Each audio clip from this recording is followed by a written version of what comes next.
খারাপ হয়ে গেছে বাজেটটা নিয়ে ভয় লাগছে।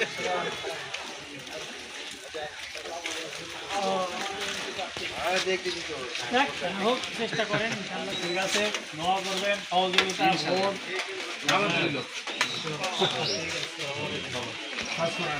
ঠিক আছে। আমাদের এমপি প্রার্থী আপনাদের কাছে উদাত্ত আহ্বান। আজকের পরে বিভিন্ন দলকে দেখছেন, এবার একটু ইসলামের আলোকে আমরা বাংলাদেশ করতে চাই, দুর্নীতিমুক্ত সুগমমুক্ত একটা বাংলাদেশ। এই জন্য আপনাদের সহযোগিতা, আপনাদের ভোট এবং সার্বিক সহযোগিতা প্রয়োজন। এটা হচ্ছে চেয়ারম্যান।